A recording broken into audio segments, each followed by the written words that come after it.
Aloha and welcome to Trust and Verify. We have finally made it. We have finally crash landed this jumbo jet.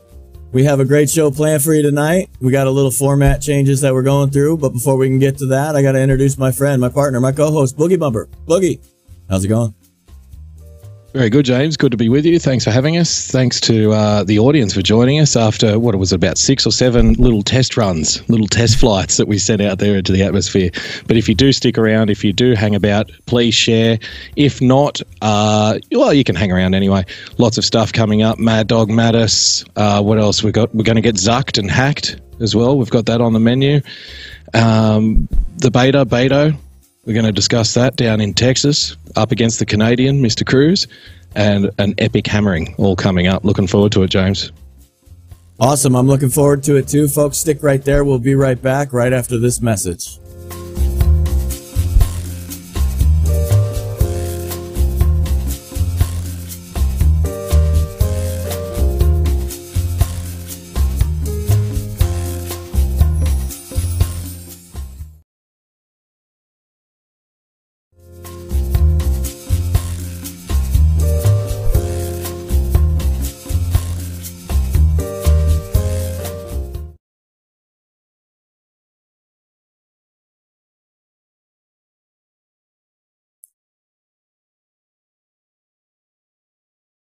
Apparently, our program does not like Varun. We're going to try this one more time.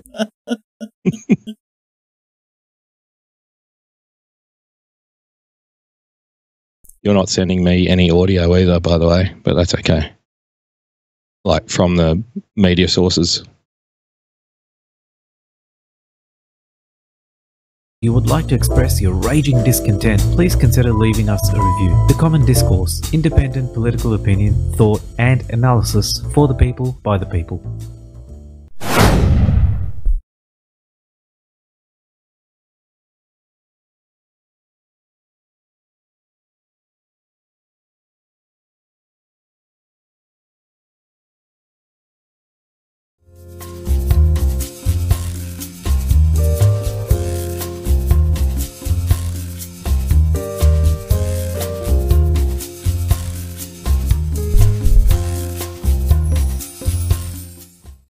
Aloha, welcome back.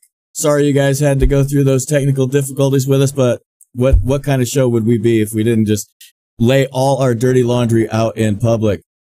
We have a great show, so let's get started right away. Boogie, what do we got on tap? Got an interesting one for you straight off the bat, James. Someone is challenging you for the putting my career at risk prediction game, and it's the good people over at Slate. I hope you're ready for a fight, mate, because this one is coming right at you. Is Mattis next out the door? Trump's latest tweet storm doesn't look promising for the Secretary of Defense. And there he is.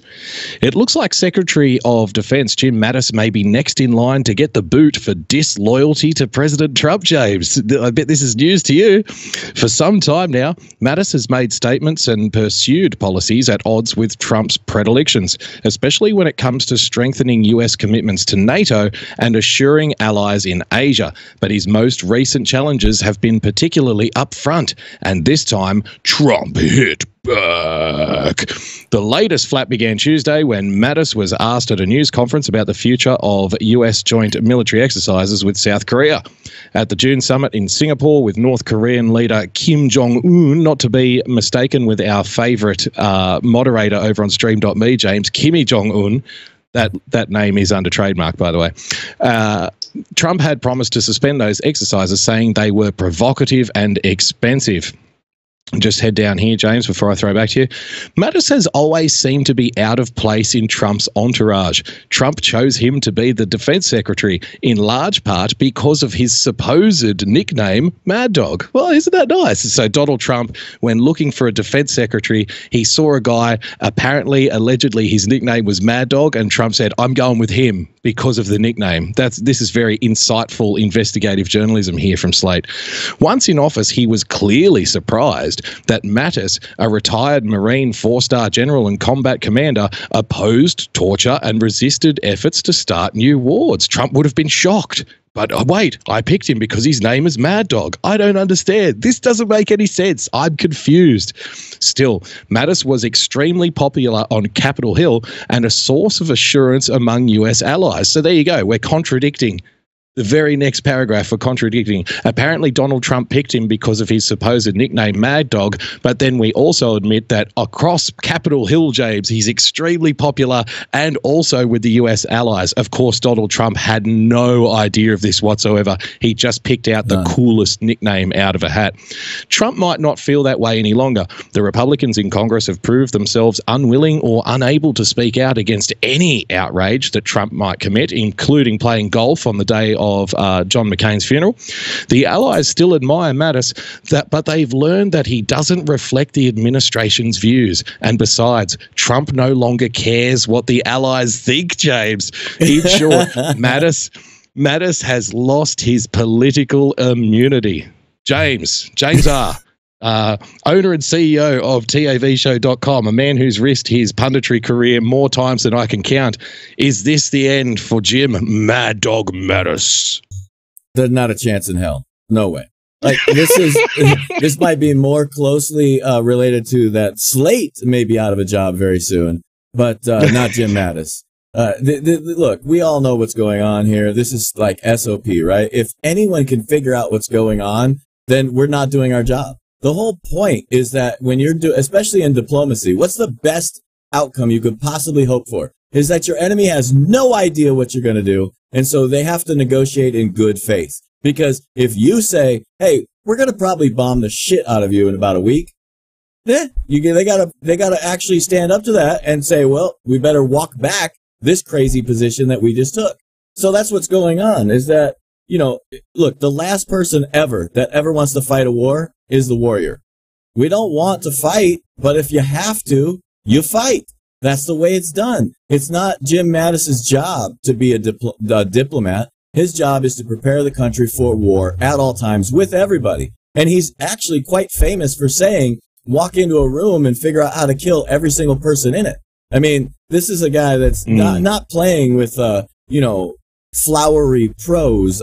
This is for the Trump administration, the State Department to do. That's what their job is. So, yeah, I see absolutely no problem with that. Isn't there a quote attributed to him, something along the lines of when speaking with, his counterparts in Iraq, I think it was, I come to you with tears in my eyes and, please make a deal, because if you don't, I'll kill every last one of you, more or less, with a couple of expletives taken out, please make peace. Otherwise I will kill you all, something like that. So you're right. What do you make then of the little incursion there that they threw in about the war games with South Korea? I know that's been in the news bubbling along over the last week. Do you have any thoughts on that? Yeah, it's more. Keep everybody unstable. This is all what you want to do in these negotiations, in these situations. Look, the biggest problem, and Donald Trump has been very, very clear, right? He has I know beyond a shadow of a doubt that we are working with the North Koreans, and that relationship is much better than it has ever been in the history of the relationship between North Korea and the United States, at least since the Korean War. You look at what's going on with China. China's the big provocateur. China is the problem. China's the one inserting their influence into the situation. So Donald Trump just called them out in public so that everybody knows what's going on and everybody's on the same page. He said straight up, China's screwing around, so we're going to go ahead and back away from this deal for now to relieve the pressure on Kim Jong-un. He's literally helping Kim Jong-un to get out of this sticky wicket, to get out of that situation. But in order to let everybody know that, no, we're not playing around, Donald Trump also said during those negotiations that, yes, as long as everything continues to move forward, we'll back away from the war games, but rest assured, we can instantaneously put them back on. So what's Jim Mattis doing? He's making sure we're prepared to instantaneously put them back on. Yeah, I just wonder, though, we've seen this kind of stuff before from the press, and it's a very old trick. And you know what? They might be right. Maybe Jim Mattis is going to go after the elections. I don't know. You're more confident than I am, but you know more about the inside stuff with Jim Mattis than I do. So even if you take it at face value, a well-known trick in the media, James, is to write stories like this for the purpose of creating instability, because this gets people in the hallways talking. Have you seen the latest thing on Slate? Oh, they're saying that Jim Mattis is going to go. Well, if Jim Mattis is going to go, how many of the rest of us are going to keep our jobs? Aren't they going to clean everybody out? I've only been here 6 months. How long have you been here for, Janine? Yeah. I've been here 12 months. You know what I mean? And that just gets tongues clicking around the water cooler, right? You're absolutely 100% correct in every single administration except this one, because we are fighting fake news. Remember, the overriding theme of this entire administration is that the fake news is fake, has no sources, has nothing right, hasn't been right, has provably been wrong about every story they've printed basically for 2 years. So when you realize that, the people in Washington no longer give any credence to that. So they're not able to gain that leverage, to start that argument, to start those fears, to start the rumors. They've lost their ability to start the rumor mill, even inside Washington, D.C., because they've outed themselves as anti-American, anti-Donald Trump, and nobody has any hope to think that anyone with any legitimate knowledge of what's going on is actually talking to them. Well, I mean, they're citing Donald Trump's tweet storm for evidence that Jim Mattis will soon be out the door. If this was correct based on past experience, Jeff Sessions would have been fired 10 months ago. I mean, so by their own measure. Exactly. So by their own measure, by their own standard of proof, their own standard of evidence, this is a false story. But I guess it's just one of those things. We'll just have to wait and see. A broken clock is right twice a day, so they say, James. So you never know. Slate might come through with the goods on this one occasion. Just very quickly before we go to the break, General Kelly, Jim Mattis, Donald Trump has surrounded himself with the who's who of, the armed services, right? This is pivotal to his success, isn't it, in the White House? You mean Jim Mattis? Yeah, absolutely. Yeah. 100%. Yeah. Cool.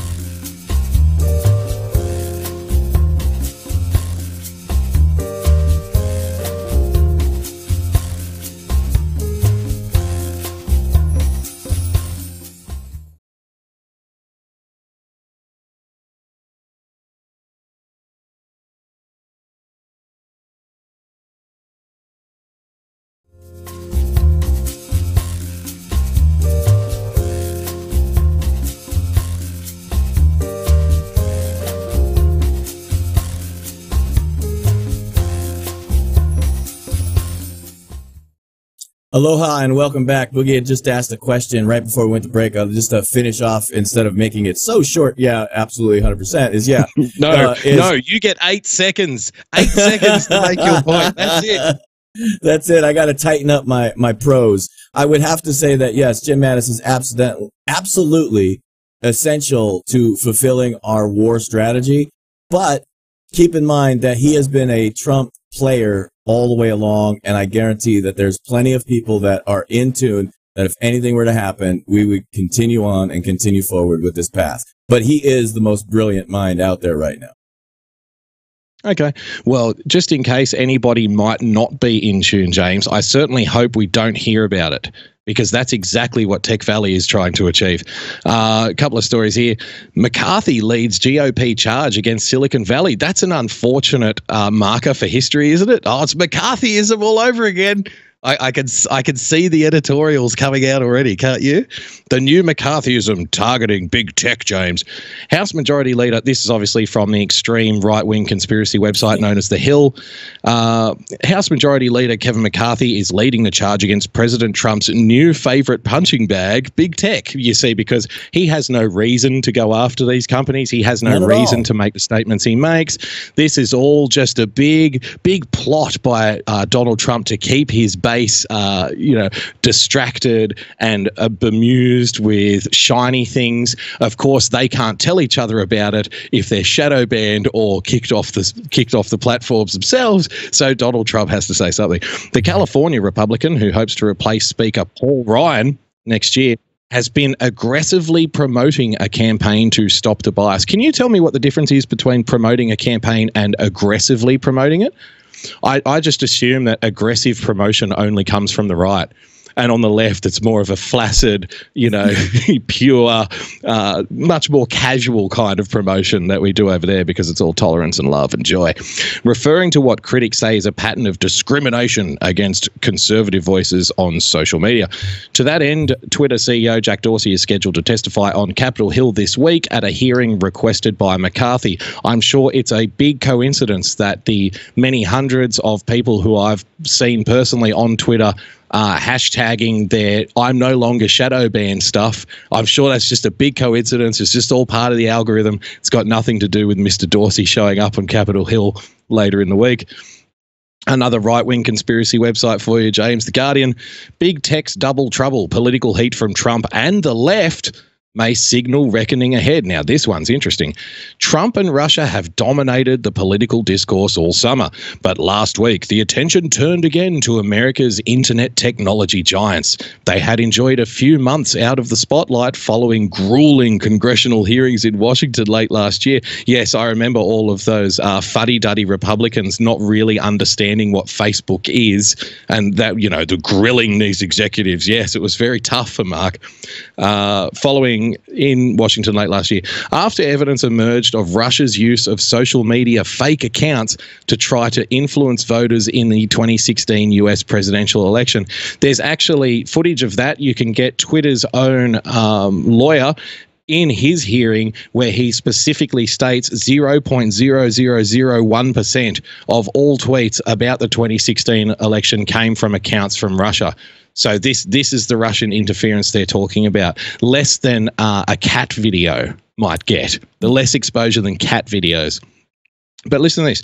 Trump's timing could not have been better. Next week, senior figures from those three companies come under scrutiny during a new set of high-profile hearings in Washington. Suddenly, the political heat was back on big tech, and this time they're experiencing double trouble. Up until now, most criticism of the tech giants has come from the left, James. Are you aware of that? That's a new one. Aggrieved at the ease with which... Let me tell you what the complaints were. Yes, the left was complaining to big tech. You know what they were complaining about? Why are you letting these people from the right be on our platforms? Actually, it's a little bit more nuanced than that. They were aggrieved at the ease with which Russians appeared to influence the election via bots and fake accounts spreading divisive propaganda, James. Again, 0.001% of all tweets during the 2016 election cycle. Additionally, they have been accused of toxifying public debate, exploiting people's data, and building monopolies that are distorting the US economy. But now the tech giants face a whole new political threat. And this time, there is a growing volume of voices on the right from senior Republicans who are incensed about perceived bias against conservatives. Not bias, perceived bias. You see here. Now, look at the language here before I go back to you, James. Now, the left is aggrieved at the ease with which Russians appeared to influence the election via bots and fake accounts spreading divisive propaganda and toxifying public debate. On the other side, James, it's just a couple of senior Republicans who have this perceived bias against conservatives. No toxification, nothing bad going on really. It's just all in your head. A reckoning may be coming, and the companies lining up to defend themselves this week in Washington seem to be braced for some type of regulation. There it is, red flag, ladies and gentlemen, because now the left wants regulation too. What a shock! What a surprise! And whilst Mark Zuckerberg has declared himself open to regulation, because it's obviously going to be very harmful for him, there's some talk of the need to go further to break up the companies using antitrust laws. That might actually happen, by the way. I was in a show the other day, James, talking about Microsoft in the 90s. And weren't they broken up? It was Internet Explorer was separated from Windows, was it not? Could a similar thing happen here with Google, Facebook, Twitter, and YouTube, in your opinion?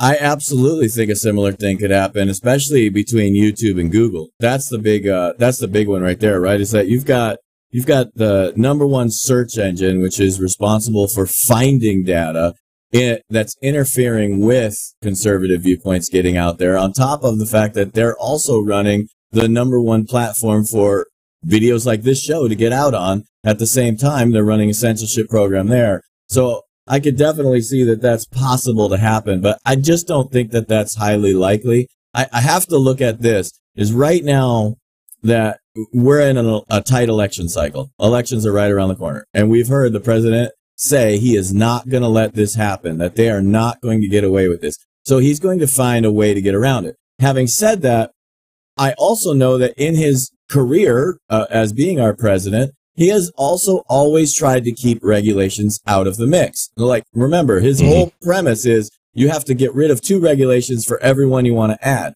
So I see him that he's going to try to go outside of adding more regulation to the scenario. So what better way to do that than to try to make these companies, follow the law? And there's a lot of ways to do that. One of them is to remove all their protections that they receive because they're First Amendment platforms. Another way is to sue the crap out of them for violating what the terms were that they themselves put out there. They violated a contract. People don't realize this.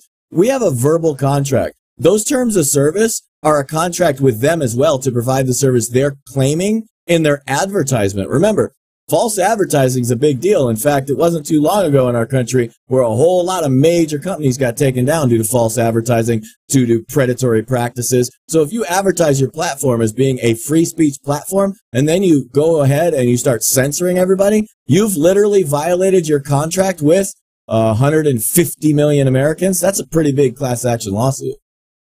Yeah, and because these companies introduced monetization into the mix, aren't you then denying people access to a marketplace? And That's isn't right. that kind of frowned upon, right? Yeah, So the violation just say, of the Commerce Clause. Actually, it's a violation of a major deal, Commerce Clause.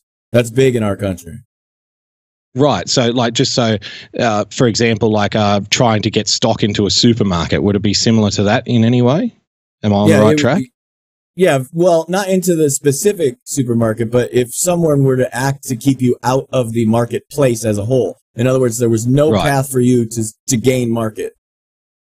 Okay, so what if, say then, 4 or 5 of the biggest companies which are operating in my area of the market then colluded between each other to specifically keep me out because they didn't like my labeling, for example, or my packaging, and they said it was hate speech, for example. And because they dominate 90%, 95% of the market, they said, no, we're not going to let this guy in. Trust me, it's not constitutional, but we're doing the right thing. Right? And that's what the government's been getting away with for.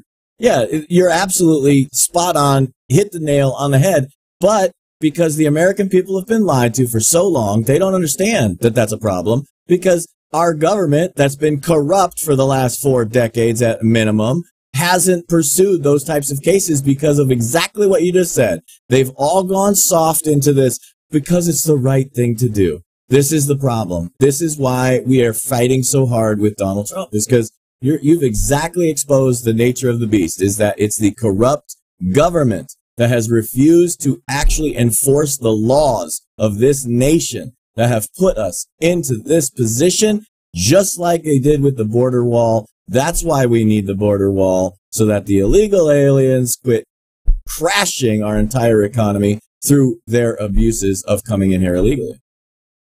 Yeah, and look, people will say you're going over the top. People will call us conspiracy theorists and whatnot. If you actually look at that Hill article, and I'll post it on the Twitter feed when we're done here, after we're done, there's actually an admittance from some of the people at these social media platforms that says, oh, no, look, we're not too bad. This is a bit of a conspiracy, although unfortunately our hate speech algorithm did tie up a lot of politicians from both the Republican Party and the Democrats. So apparently half of Congress is now engaged in hate speech I don't know if you know that. And when somebody posted the Declaration of Independence not long ago, James, that was taken down off Facebook for hate speech. So maybe we just need to step back a little. We'll be right back, folks.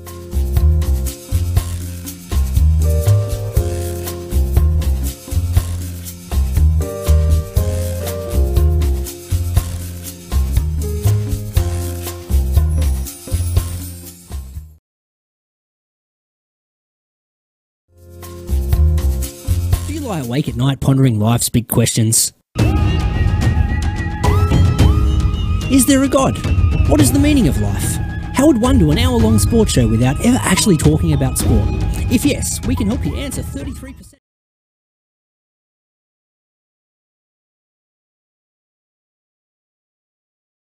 Do you lie awake at night pondering life's big questions? Is there a God? What is the meaning of life?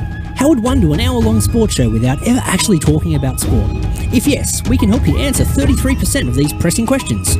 All you have to do is check out The Starting Block on tavshow.com, Periscope, Stream Me, or YouTube, Wednesday mornings at 3 a.m. Eastern Standard Time. You can also download the podcast on iTunes just by searching for The Starting Block in the store or at thestartingblock.podbean.com. Or if you're really desperate for answers, why not check us out on Twitter at The Starting Block. No K at the end, don't forget to drop that K. Enlightenment is now only a click away. Now that is a freaking awesome commercial.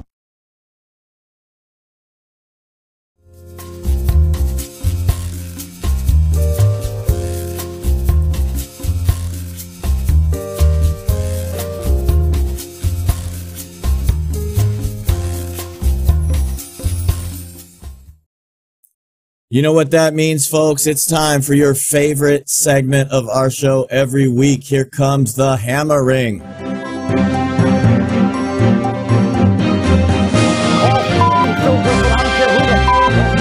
Stop the hammering. Well, this one coming to you directly off the record, James. The young journalist from the Toronto Star, I believe the name was the name of the paper, the one who has maybe perhaps caused a maple syrup-infused World War III north of the American border. Only time will tell. Let's see what he's got to say for himself on MSNBC. Let's go.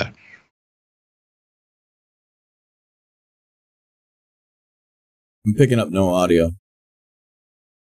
About Canada, which is fine, because I love Canada. But they've taken advantage of our country for many years. They say, oh, Canada, we love Canada. I do too. I even love their national anthem. Isn't that nice? Called, very appropriately, Oh, Canada. That was President Donald Trump this afternoon complaining that disparaging off-the-record comments that he made about the nation of Canada were reported this morning. How dare he complain about a downfall in journalistic ethics, James? For example, when you say something to a journalist and you say, will you preface that statement with, this is off the record, it's generally been understood for as long as printing presses have been around, maybe even as far back as to when people were carving in journalistic, op-ed pieces into stone tablets, James. It might have been known then. Maybe Jesus said, by the way, guys, this is off the record, okay? So don't put this in the book. Okay. Oh, yes, sir. So it's a general rule of journalism, okay? And that's an ethics thing. And you know what? It's in your favor to not burn those bridges because you want politicians to give you inside goss that you can then use to write stories, and they want to get information out there in a more subtle way, perhaps. So how dare he complain about the exact same thing he's been talking about for the last 2 or 3 years, James, in that these journalists are really, really awful people. They'll lie to you. Is this off the record? Yes, it is. Okay, good. Print that. Put that to print. To what the president said, Bloomberg did not violate its off-the-record agreement about those comments. Instead, another outlet, the Toronto Star, obtained the president's comments independently and were not bound by the same. Do you want to hear that one again? That was pretty quick. Let's go back and hear that one more time, just to iron out the technicalities. Said Bloomberg did not violate its off-the-record agreement about those comments. Instead, another outlet, the Toronto Star, obtained the president's comments independently and were not bound by the same off-the-record agreement. James, it was the newspaper fairy. That's who did it. The newspaper fairy was sitting in with the interview between President Trump and Bloomberg and just picked up those off-the-record comments and flew north for the winter, landed in Toronto and dropped the papers on the guy's desk. Because he didn't conduct the interview, it wasn't leaked to him. No, he obtained them independently. Oh, okay. He got them on his own. He's a big boy. He's a very special boy. Look, Mum, no hands. I obtained it independently. And so now it's all above board. So now we're redesigning the laws of ethics around journalism for this. Yeah. So be aware of that. This is the best part, is that we've been saying it for 2 years, fake news is fake news, and then they just go ahead and bury themselves deeper. I love it. These people are insane that they even think that they have a way that they can spin their ethics, which are clearly lacking, into somehow this was an ethical thing to do. It's retarded. Yep. We have to redesign. We have to reimagine what journalism is in order to attack Donald Trump, ladies and gentlemen. That's the world we're living in. To steal a line from Rachel Maddow, that's who we are. That's the world we're living in. That's who we are. The result of all of this is that those disparaging comments are now part of the public record, and because of that, we know just like that. That despite the president's claim that he loves Canada and its national anthem, Trump was prepared to concede absolutely nothing to Canada during the ongoing NAFTA negotiations. How horrible, James. How disgusting. Despite the president's claim that he loves Canada, he hates them. And all it took was an unscrupulous, unethical, bottom-feeding journalist to expose this hypocrite. The president told Bloomberg that if Canada knew what his position was, it would be, quote, so insulting, they're not going to be able to make a deal. Well, those comments appear to have sullied the president's effort to renegotiate NAFTA. According to the Toronto Star, Canadian officials confronted Trump's negotiators with those comments at a meeting today, and then talks broke down. Now, Canada and the U.S. have officially... Yep. Because of those comments, James. Because of those comments, those off-the-record comments, it's all over now. It's all over now, Donald Trump. There's not going to be a deal now, missed the president's self-imposed deadline to strike a deal that would bring Canada into the preliminary agreement that Trump made with Mexico. Negotiations between the two countries will continue into next week.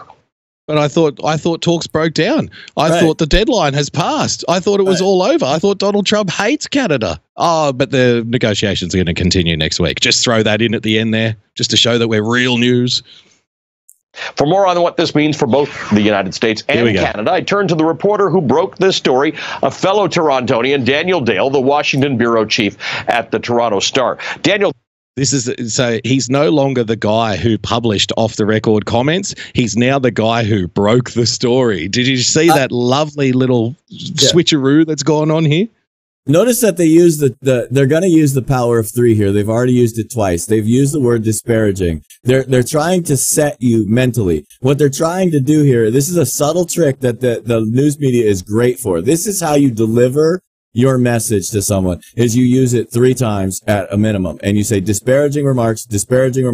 That's the reason the talks broke down. So what they're trying to do is set up in your mind a connection between the talks not working out and it being Donald Trump's fault for the disparaging remarks, ignoring the fact that it's completely illogical, has nothing to do with anything, and that Toronto, or rather Canada, needs this deal about, 10, 12 times worse than the United States does. Sure.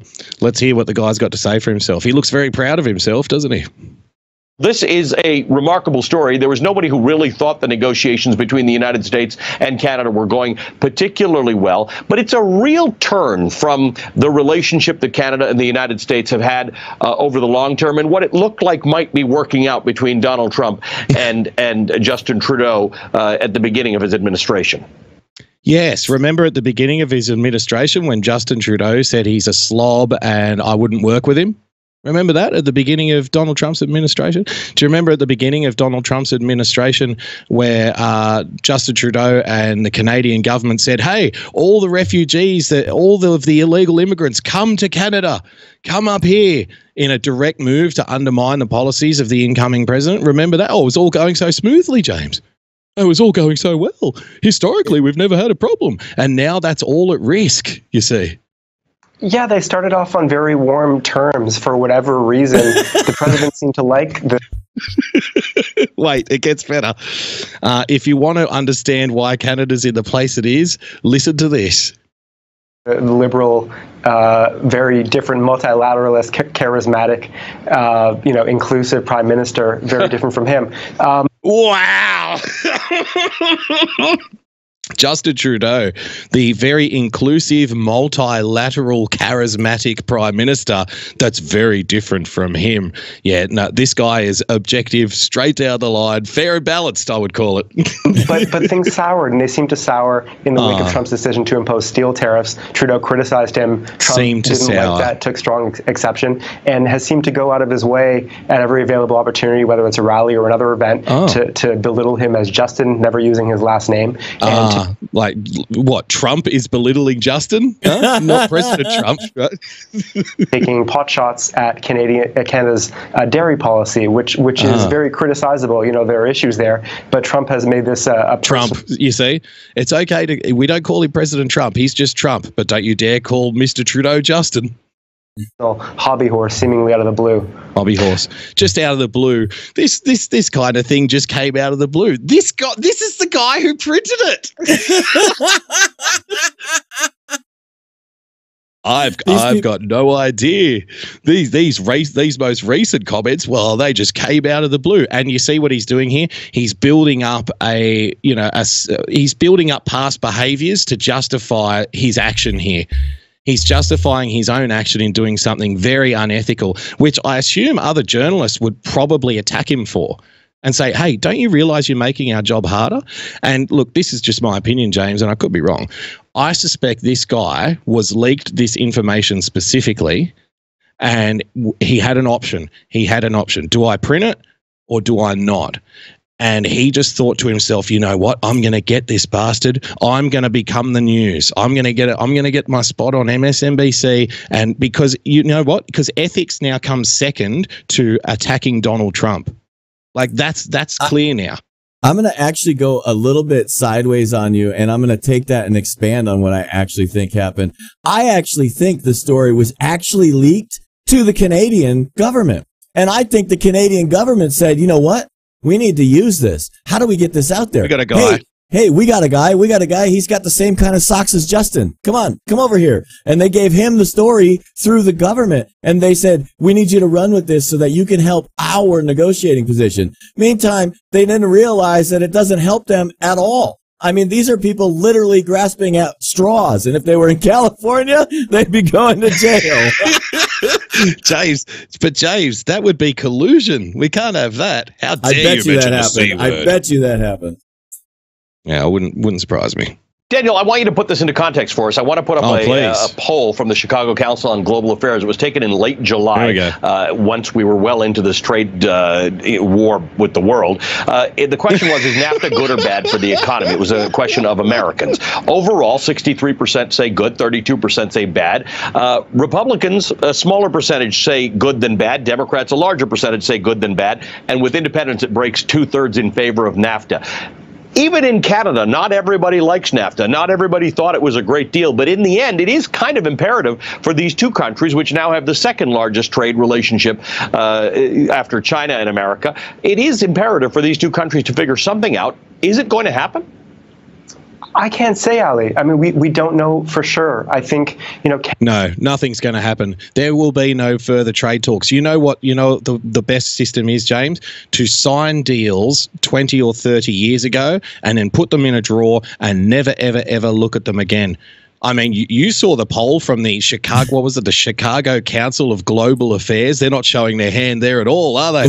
The Council on Global Affairs. Do we like these multilateral trade agreements? Oh, yes, we do. Everybody else does as well. Yes, so we must never talk about it ever again.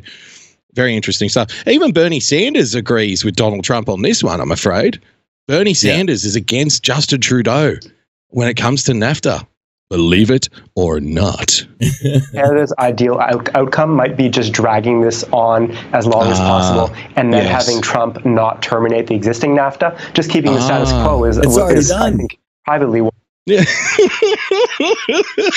Are these people that insane?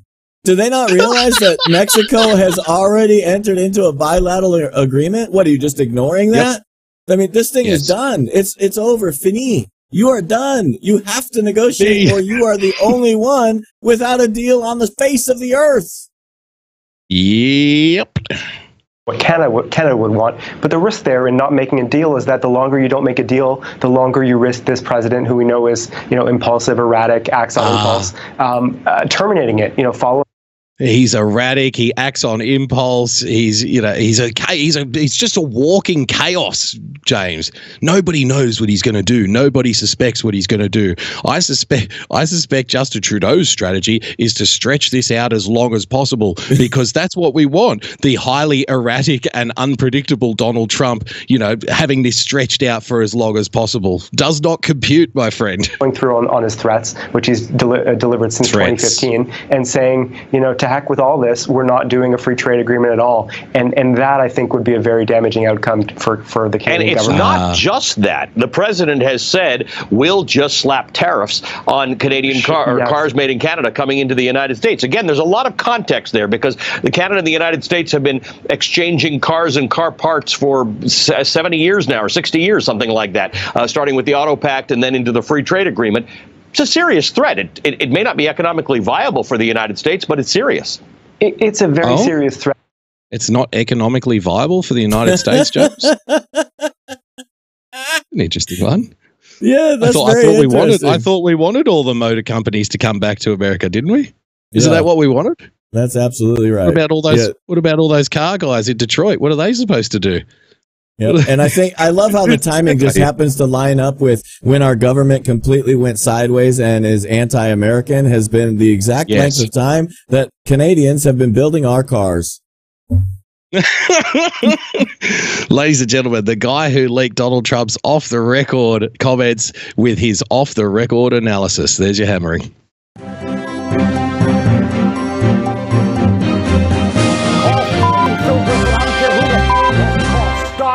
The hammering. One more time.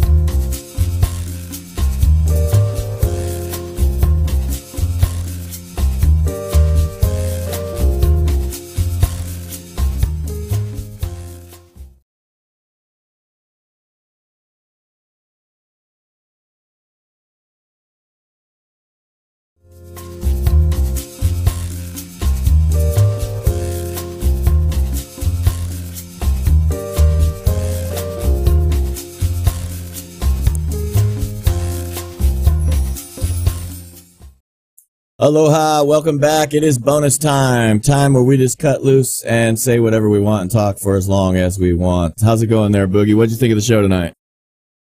Yeah, not too bad. Slowly improving. I mean, it's not up to Justin Trudeau standards. It's not multilateral, charming, and inclusive, but you never know. We're working on it. We're getting there. We're working on it. We're working on it. I'm sorry for the fits and starts on my tech side, guys. It's been a little bit of a timing issue here. I will get it hammered out by next week. No pun intended. I've got a couple of stories. Just before we get to the ones that people sent in. And by the way, thanks, guys, if you did contribute on the Twitter feed this afternoon or early evening. Thanks for that. We always like to have engagement from people who watch the show and contribute. So we've got a couple of really funny ones plucked out of there to go over. But just before I do, James, this one I want to get your thoughts on. Beto Beta. what was our headline again? Debs bet on Beta Beto. Okay, there you go. O'Rourke bets national attention lifts him in Texas race. If elections were decided by viral videos and fawning media profiles, Democrat Beto O'Rourke would win Texas's Senate race in a landslide, James. Video of the candidate defending NFL players' right to protest during the national anthem had been viewed by millions even before NBA star LeBron James called it a must-watch. Another of O'Rourke, the three-term congressman, thrashing through a Whataburger parking lot on a skateboard is almost as popular, increasing the one-time punk rockers' already considerable street cred. I think this kind of stuff would just play magnificently in Texas, don't you? I think he's figured out the Texas electorate down to a T. As Beto O'Rourke. Listen to this. The hype machine powering O'Rourke has brought in piles of campaign cash, James, and generated excitement nationally. But it also risks eventual backlash. Voters have often punished candidates for getting too big for their political britches, especially if they haven't won anything yet. O'Rourke need only look to his opponent for an example of a politician whose ambitions irked voters he needed. Still, the Democrat seems eager to test a Trump-era theory that, with such an outsized personality in the White House, voters may no longer want their politicians to stay humble. Can the outspoken Neil congratulating, punk rocking, skateboarding Beto O'Rourke, James, viral video having Beto O'Rourke, can he win? Not a chance in hell.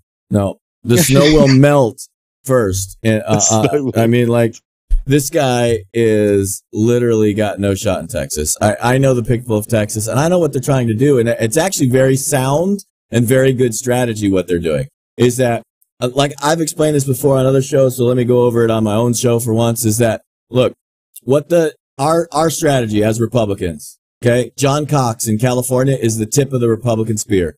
He is going to help every single race across the entire country. Send $5 to John Cox right now in California for governor. It's the top of the ticket. It's going to filter down to everybody else in California. And what it's going to do is force the Democrats to spend money in California, their home base, to defend home base. They're already broke. They're already in debt, as a matter of fact. I think they're upside down like $32 million. And all of their people, right, all of their structure that they have in place, will have to go to California to maintain their hold on California. If we each, just think about this, 70 million people voted for Donald Trump. If every one of them sent $5, we could easily get a $100 million war chest to John Cox in California. So what are they trying to do to us in reverse? Our home base is Texas. Texas is the home of people with a 6-shooter on their hip. It's when every foreign person thinks of an American, they think of a Texan. They don't think of somebody from New Hampshire. They don't think of somebody milking cows in Wisconsin. In their minds, they see a Texan. That is the epitome of being. Go ahead. I'm going to have to push back on you, James. According to AP, courtesy of Yahoo, Texas is now the home of skateboarding punk rockers with viral videos who cherish kneeling at NFL games. Yeah, that's what you get down in Texas. There's no 6-shooters. Yeah. There's no 6-shooters. Just so parking lots with punk rockers. Yeah. So you see my point. You see my point exactly, is that this is why they want to attack our home base. If they can convince us to play defense in Texas, then they will take away our offense. Okay? That is sound strategy. But I'm here to tell you, the rest of the country, ignore Texas. Literally ignore Texas.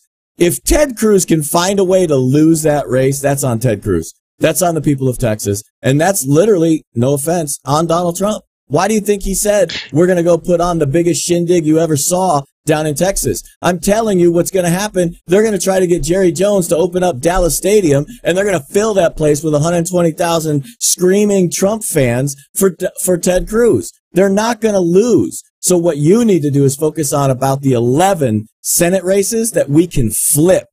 There are out there. Look, you guys know that Karen, Georgia Peach Karen, Blonde Mama Karen, Georgia Peach Meg, Janet J. Wink, Sherry Wassell, all of the YVA campaign corner team. They've been 80% winners. They have been on this stuff. They have done the research, the vetting. They know who's MAGA, who's not, and they have their finger on the pulse of the electorates in those states. 80% winners did not happen on accident across all of the primaries. So they have informed me that we have at least 11 Senate seats in play to flip for us. Now, look, I know that this sounds crappy to say, but I would trade 1 seat for 11 any day of the week. It's simple math. So what I'm saying is that we need to focus the American electorate's energy on flipping all those seats on offense.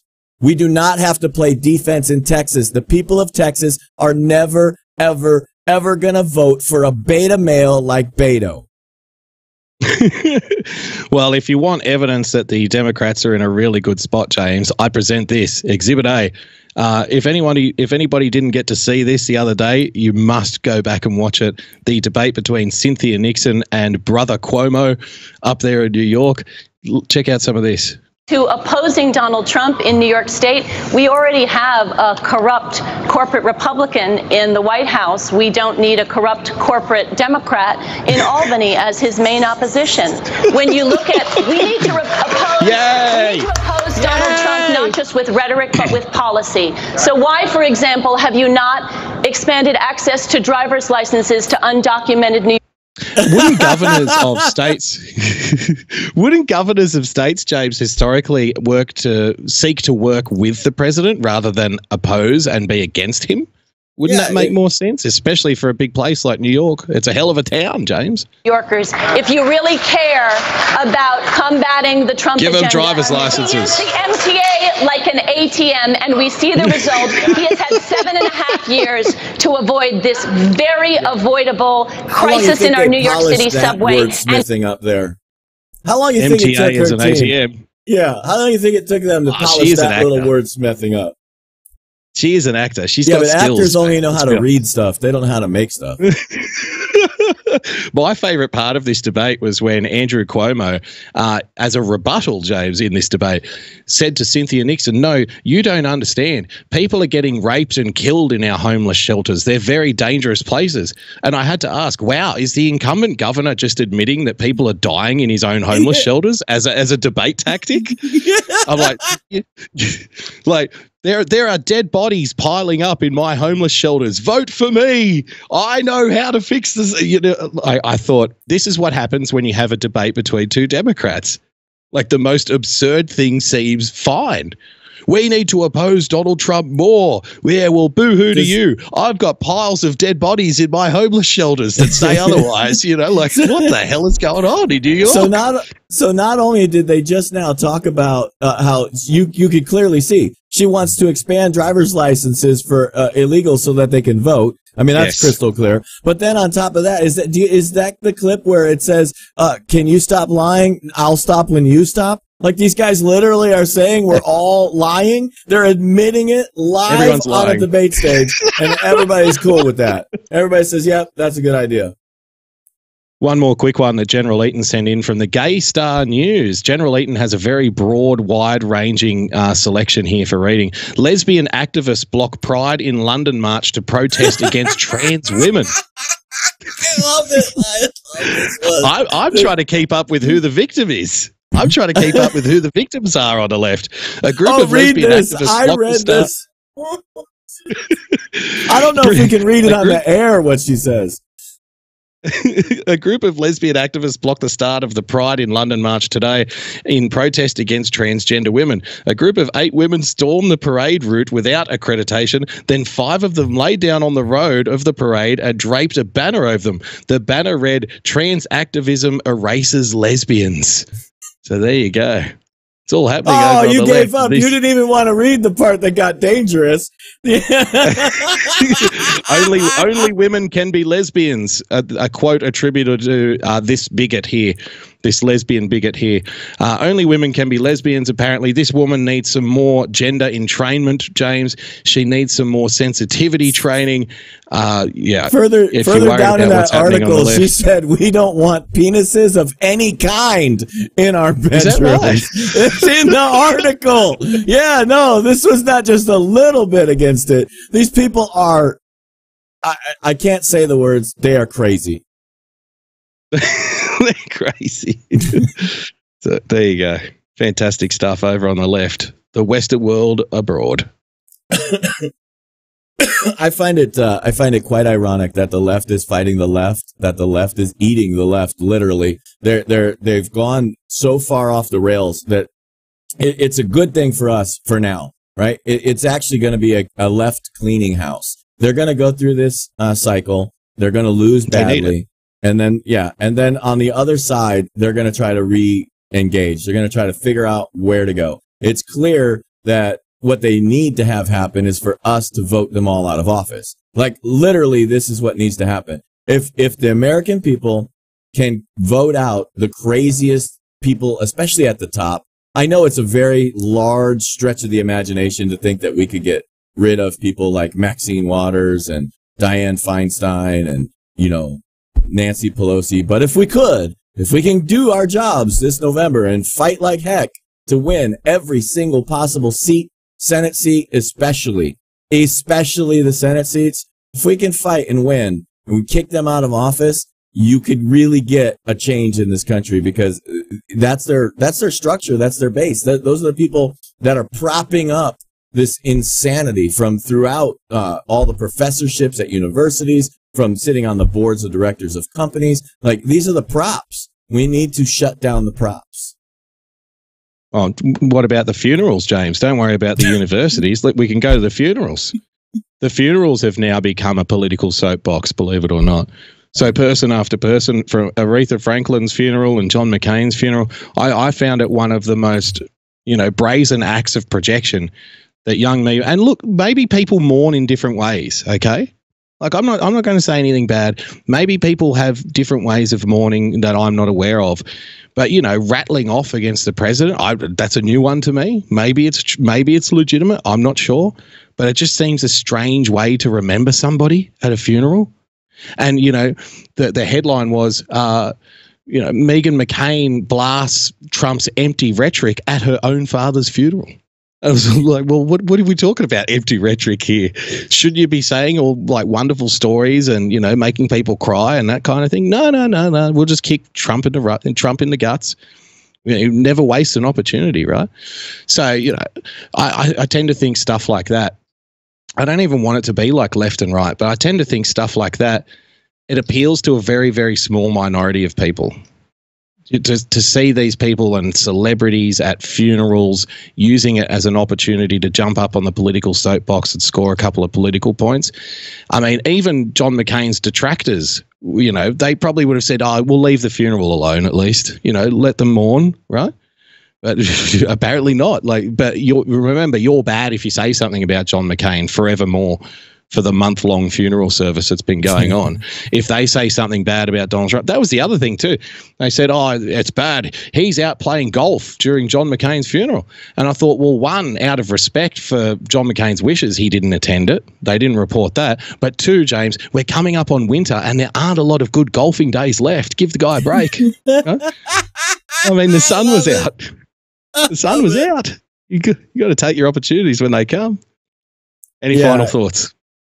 Yeah, not really. I mean, I think that it's hilarious that these guys, they've put Donald Trump in a box that he cannot win ever. And so why would he try? It's just, they don't realize what they've done. They've literally unshackled him. He has absolutely no reason to work with the left. He has absolutely no reason to work with the media. He has absolutely no reason to try to seem somehow let's meet in the middle with them. They've lost it. All they talk about is all of the dangerous things for this country. That, they want to impeach Donald Trump. They want to take away our vote. They want to take away our Second Amendment. They want to shut down our free speech. Like, these people have clearly, brazenly, openly claimed almost all of the Nazi Party's positions. And they think that we are the fascists? This is insanity at its best. Well, I think that just about does it.